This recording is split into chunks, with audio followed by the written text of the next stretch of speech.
Good morning, everyone. Welcome to the AI SRE track at DevOps Day. Today, we explore how artificial intelligence and site reliability engineering come together to revolutionize system reliability, scalability, and performance. Get ready to discover how AI optimizes infrastructure, automates operations, and anticipates failures, while SRE principles ensure robust, seamless user experience.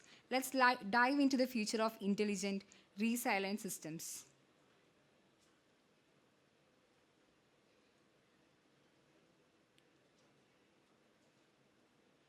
So, our first speaker today is Anoop Nayak, a staff software engineer at LinkedIn.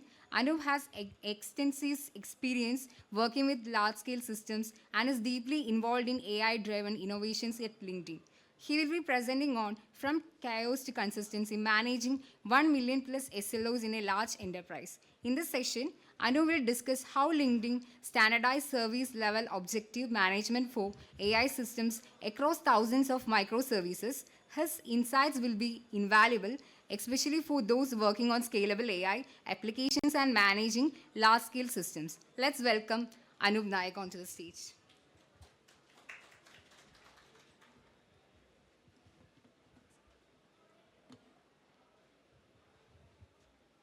Uh, Good morning, folks. Actually, it's good afternoon. And so, like you see the title, it's more on SLOs. There is some AI aspect to it, but very less AI as of now. Like, we are still building. Uh, Today, my main focus for this talk is going to be like building a scalable system to manage SLOs at LinkedIn. So just to give an intro about me, um, I'm Anoop, and I have been working in the industry for a while. I started my career with a couple of startups, and then now I'm with LinkedIn for the last 8 years. And yeah, I've worked on most of the stack, like be it backend, front end. My expertise is mostly in like web client-side applications, but recently, like with the latest project, I've been more into like the distributed systems area. That said, I started my, I mean, I was a software engineer, then moved to SRE when I joined LinkedIn, and now back again as a software engineer. So it's been a ride. Um, so, so what I want to share today. So this is basically a story of what we experience at LinkedIn when we try to introduce SLOs within the company, and like it's more about standardizing SLOs. So I'll just talk about like where things were back in last year, until last year, and towards the start of this year, and why we needed something new, and then we go on and kind of see like, okay, we have something new and how do we implement it, scale it up, and what was the payoff. And yeah, the key learnings when you are dealing with like a large enterprise where there are a lot of teams, and how do you scale your project to these teams, right? With that, the old way, like this is how we used to measure availability at LinkedIn. This is one of the main ways we measure availability at LinkedIn, like where when you look at the front end services which are exposed to the internet, right? Like those services, mobile apps, like that's how we look at it. We mostly look at like the percentage of successful requests. So uh, we don't have a successful request as a metric. So we basically look at 1 minus total errors by total requests. This is pretty much standard across the industry. The difference was how we used to look at it over a period of time. So we used to look at it like what used to happen is that let's say you look at the availability for an entire month. We used to look at it for what is the total number of errors in a month, divided by total number of requests, and then do a 1 minus of that to get the availability, right? And that brings in some problems. So, oops, yeah. So the thing which I just mentioned, that brought in a lot of problems. Um, the biggest problem was that our availability was always 99.9, and still we used to have incidents. Okay, so numbers, like, how can that be? Because you still have a lot of incidents. Sometimes, unless you have like a major outage, you don't see the number move that much. So that was one problem. And this is like the mechanism or the expression what I mentioned just now, like the availability calculation thing. It's only for like the front end services, right? But there are a lot of services back end, like data storage systems, offline jobs, and they all have different methods, or they have different metrics, and it's spread across everywhere, and it's very hard to kind of figure out what is, hey, how can I tell this system is available or not? If you go ask the team, yeah, they'll pull you, they'll give you like good amount of links, but unless you go ask the team, it was very difficult to figure out. And that was another problem. So when you root cause issues, you tend to get into these problems. And the last part is like some of the systems had their metric, like, so this is a concept which makes it a more opaque. So let's say if you bake in your availability metric such that instead of emitting the total errors and total requests, you're just emitting like a 0 or 1, saying that you're available or not as a metric. That's actually making it opaque. And as a different team member who's trying to understand what your level of performance is, yeah, they do get to see that whether you're available or not, but they don't understand how it's computed. And that kind of results in a lot of cognitive overhead on especially when root causing issues or kind of trying to understand some, like how to optimize further and so on, right? So these were like 3 big struggles, and what we, yeah. So what we ended up doing is, first we look at the first one, right? The incident not moving numbers. So why is it not moving numbers? Because you're looking at over a quarter or a monthly data point, and you're kind of aggregating everything. And that's what we solve with time slicing. Time slicing is an industry practice or standard where instead of looking at it at a big interval, like a quarter or a month, you basically look at it on a single minute level. And in each minute, you see what are the total number of requests or total number of errors, and then you compute a number, and you basically check whether it's meeting your particular target. So we basically calculate, are you meeting your 99.9 every single minute? And if you meet it, we say, okay, you have met your SLO in that minute, it's a true, or if you don't meet it, it's a false or like a 0, right? And what we do is that now you still need to look at it from a quarterly standpoint. So when you look at it from a quarterly standpoint, we basically count the number of trues or like successes with this measurement. It sounds a bit complicated, but bear with me. So, oops. Yeah. So the reason why we do it is can be explained here. As you see, like this is one of the graphs from our internal like services, which actually faces the internet, and you can see like there's over like 6 million requests coming in, and the 5x6 or the error count is pretty much very low, and this is on a daily interval. So you are seeing a single data point for a day, and now when you look at the raw like availability on a daily basis, you see that it's always at the high 99.9. So it's about 99.98, right? Now let's see the same data, but let's increase the resolution. So when you increase the resolution, now when you make it an R resolution, so you can see the graph now has like a more of peaks and valleys, and you can also see that the availability dips down to as low as 99.97 or 99.965, just approximating it from the graph, right? Now let's say it increase more.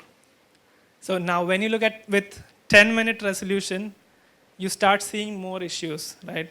You see that your availability now dips to like 99.92, And you see the total requests also like a more peak in peak in the graph. As you can see, the LinkedIn, like this service, at least the traffic pattern is it's active during the day. It has like peaks and valleys because of the different regions we serve towards, right? And then let's make it a single minute. So now you can see in a single minute, it dips down to 99.7. We were at 99.9 when we were at looking at it from a day resolution, and now it's 99.7. And this is what I'm like. This is why we need time slicing, at least for our use case, or any service which has a lot of QPS or traffic coming in. You would definitely want to look at time slicing as a methodology. And so we basically fixed the first struggle we mentioned. By implementing this, we are now seeing like even with a minor incident, you'll see it dips below 99.9 for a couple of minutes. That actually adds up now because those minutes are considered kind of zero in a way when you look at it from a quarterly standpoint, because you only add these successes. Like you only count the number of minutes where you have been above 99.9. Now, that was the first thing, right? The second struggle was basically, hey, it's all spread across the place. Your definitions are everywhere. Now, how do we kind of bring them together? Or like, how can we reduce the overall cognitive overload when you look at a particular service? Like, let's say you are a front-end developer, you are debugging an issue. We want you to be able to look at the backend service in one glance and say, okay, it's a backend issue, or maybe the backend is not serving this level of performance, so I need to do something on my end, like make my app more resilient to handle the backend failures, and so on. And we wanted it to be like a seamless experience.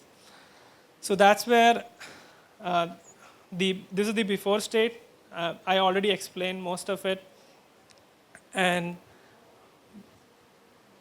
what we ended up doing is we standardized a lot of things at LinkedIn. So we had our own internal metric store. We are moving to like the Microsoft's offering because we are owned by Microsoft.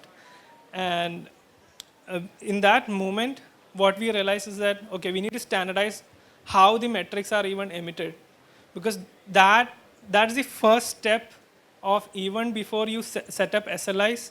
You want your entire organization to speak the same language when emitting the basic thing, which is the metrics, which is when on top of which you set up SLOs or service level objectives, right? So we rely on OpenTelemetry or OTel.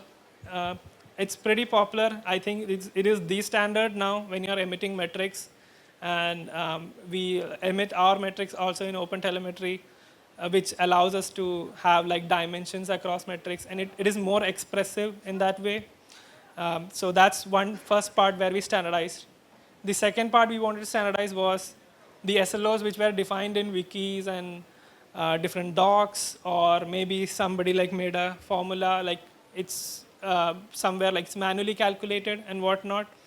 We consolidated all that into another open specification, which is called OpenSLO, that allows you to describe your SLO in a YAML format. It's very similar to the Kubernetes YAML format. And so OpenSLO was the system of choice, or the specification of choice on which we built our platform.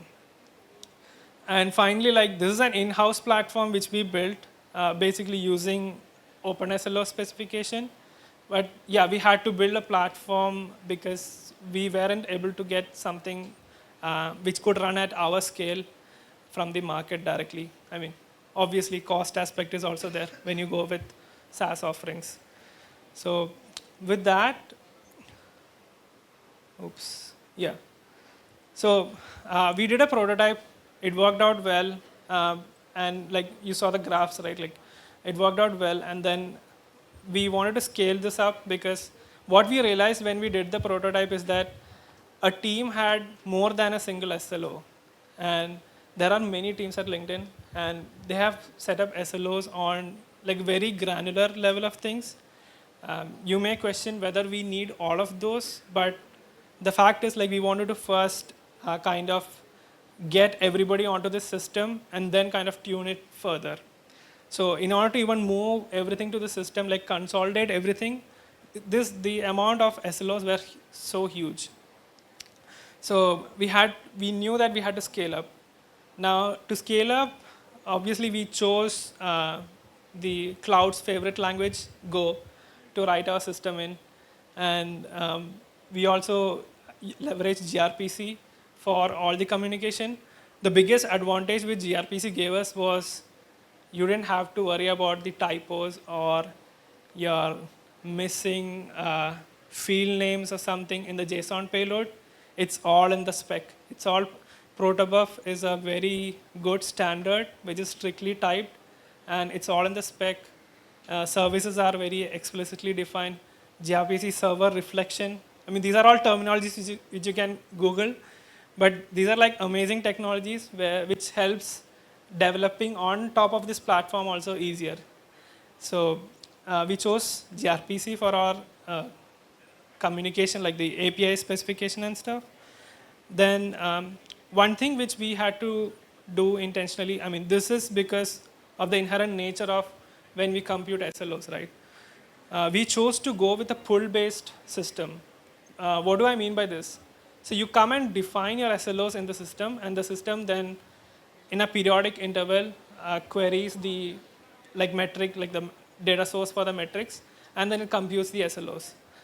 And there are multiple ways of doing this. Some systems are like in the metrics pipeline itself. There's an open source project called Sloth, which actually does this. It's on top of Prometheus. We chose to do this way because this gives us more flexibility in terms of data sources. You could, for the purposes of our specific project, we have constrained it to a single data source, but technically the code is written in such a way that you can expand to a different data source in a matter of hours if you need it. Like you just need to implement an interface.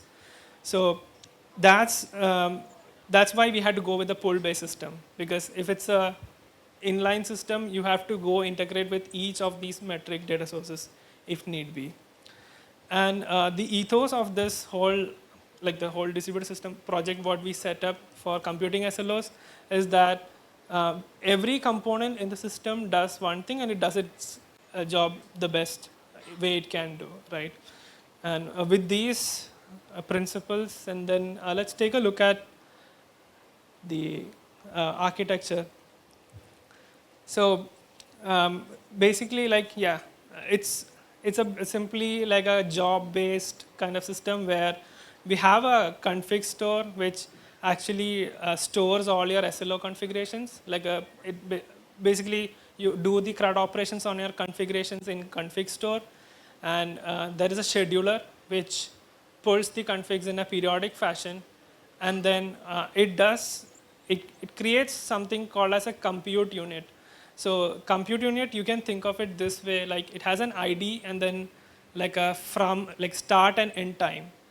So, and it also has a state associated with it. So the state is basically, it works like a state machine where the compute unit is generated and then it is computed by those compute engines, and the result, and as it goes through this state, like first it's in a generated state, then it's in a queued state, then it is in a computing state, and once it's computed, it's successful or failed. And if it is failed, it goes back, it reports to the scheduler saying that, hey, I have failed. Scheduler then decides, okay, whether if this can be retried, it will issue it to the backfill engine, and then the whole thing retries. And the state machine actually helped us scale this very well, because now you can actually track on whether the SLOs were computed for a particular time window, not time window, particular start and end time or not. And it gives us a lot of different benefits in terms of the observability. We exactly know what all SLOs were computed when, what was missed, and so on, right? And once it's computed, it stores the results in the result store. And what we mean by the results is the time slice, like what I was talking about in the start, right? Every single minute you compute, you compare it against a particular target. If it succeeds, you store it as a true, otherwise you store it as false. And these falses and trues are what we store in the result store. And you can, and the result store also does a lot of different enrichment of the data, and it can provide like things like the burn down charts, error budgets, and so on. Like error budgets is a very good concept about, especially when it comes to SLOs, it's a very good concept on to see how much you are burning over time once you set up a target. And it can give you like a more forecasting model, and that's what we aim to be with. That's the whole point of SLOs, right? It gives you like some kind of like, instead of saying, hey, you're meeting your SLA or you're breaching your SLA, you have something in between which tells you how close you are to meeting or how close you are to like breaching the SLA. So that's about like error budgets. And yeah, this is basically the system architecture, if you may. And there was one of the initial optimizations we did was like, when we rolled this out, we had like about 10,000 SLOs being computed every single minute. And we saw that we were quickly filling up our result store, like the database, with all the falses and trues, because it's in a minute level granularity. What we ended up doing is we removed all we skipped storing the trues, because when you're setting up SLOs, you usually set it up at like a 99 or 99.9 target, which means, and if that is the case, you only need to store your falses or unknowns, right? You can save all the rest of the storage, and we were able to, we just use like 1% of storage right now compared to what we had like 3-4 months ago. So that's a bit of learning when we were doing this project. And there are a lot more different challenges which we had, but that comes with the nature of distributed systems. I don't have enough time to go through that, but happy to discuss in person. Yeah. Now, okay, what happened with this project? Right? So when we launched it initially, we saw that this is one of our early teams who onboarded to this platform. They saw that even though their availability was 99.9, they were not meeting it every single minute. And when we looked at a single week, this particular week, they were pretty stable, but they were not meeting it fully. And they were only meeting like 1.31% of the time in that week, which means 1.31% of the time of the week, they were above 99.9. Yeah. So then basically this system exposed that. They fixed it, and within a couple of months, they were able to bring it all up. And then this is one of our like success stories. Even when we go to like other teams, we basically quote them as like a success story on how they were able to first see that, okay, the system is not as performing as they thought it would be, and now after fixing, it is performing well. And we also see the drop in incidents, right? That's also another metric which we look at. And finally, like key learnings from this whole project was that when we had to do a lot of convincing to our leadership, and when we were convincing our leadership, we actually had to, what made it easy for us was showing this data, right? We had thankfully, we had a good early pilot teams who actually were super interested in this, because they were facing a lot of issues, like their numbers not moving and always being in like minor incidents all the time. They were not able to prioritize their feature work.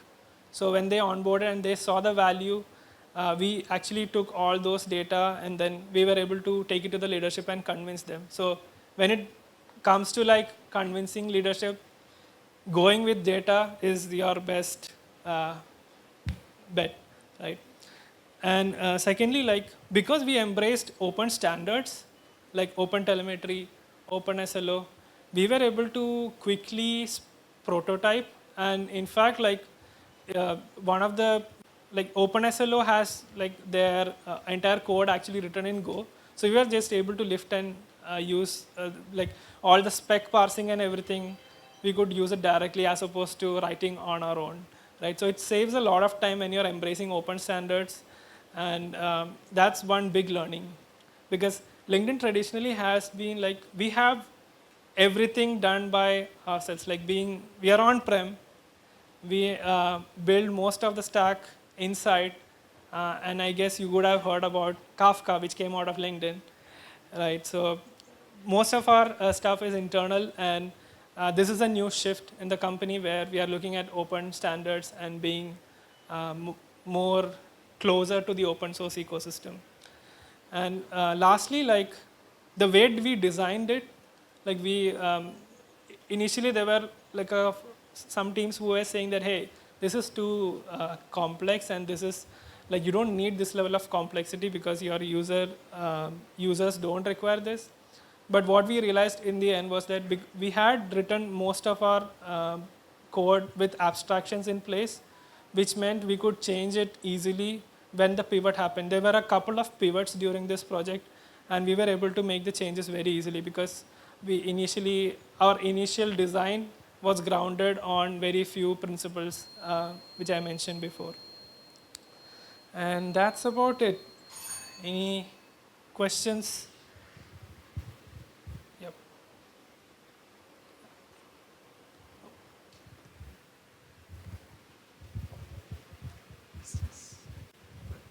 Did somebody raise their hand?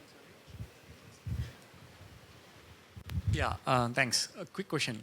So you showed that payoff diagram where initially they were meeting only 1.31% of the times, but in reality it was just 1.31 when you zoom down in time, right? Yes. But the math doesn't work out, right? Like if on a minute level you are meeting only 1.31% of your threshold, what kind of an aggregation function are you using to give you an answer that over a month period you are reaching 99.99? What is the function? Yeah,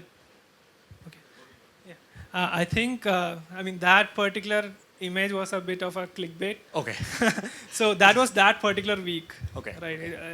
If we go back to the diagram, it's basically for that particular week. Fair enough. And when you look at the entire quarter, this was just a blip in the radar for them. But still, zooming in on time allowed you to find this 1 week, which potentially revealed a problem. Yeah. Right? So because we were now computing at like a minutely level, okay. we used to plot like week over week numbers as well. So we spotted this, and then we were like, yeah. Yeah, that's fair. Thanks. Hey, so when you show us the diagram of the metric store, etc. So I had a question around how you're collecting the metrics. So you talked about this diagram is about once you collect the metrics, how do you run the schedule job to build those SLO burn down charts, etc. Right? Yep. So are you using event driven, or are you using like how are you collecting the metrics? Yeah, metrics are collected using event driven. That's a different pipeline altogether, but you're correct. So we have like Fluent bit, which is on almost all hosts, and then it scrapes the metrics. Or there are again different mechanisms of how the metrics are collected, but all the metrics end up in a single metric store. That's what this system. That's the entry point for this system to use. And I have a second question around like, so once the results are computed and put into the result store, yes, are you, so you mentioned that you're only storing the false or like the negatives, right? So how are you querying the data? Like, because you are having time series information. Yes. Let's say if you want to aggregate over a time interval. So are you just querying like, select star given from this time to that time, or are you using any kind of time series database? We currently don't use time series database. We are just simply like MySQL with table partitioning works really well for us. Okay.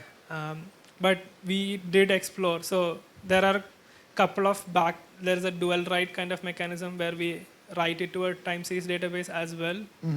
That's mainly for like when visualizing in Grafana, or if they want to do complex operations on top of this time series. It comes with its own caveats. But yeah, happy to discuss separately on this. Thank you.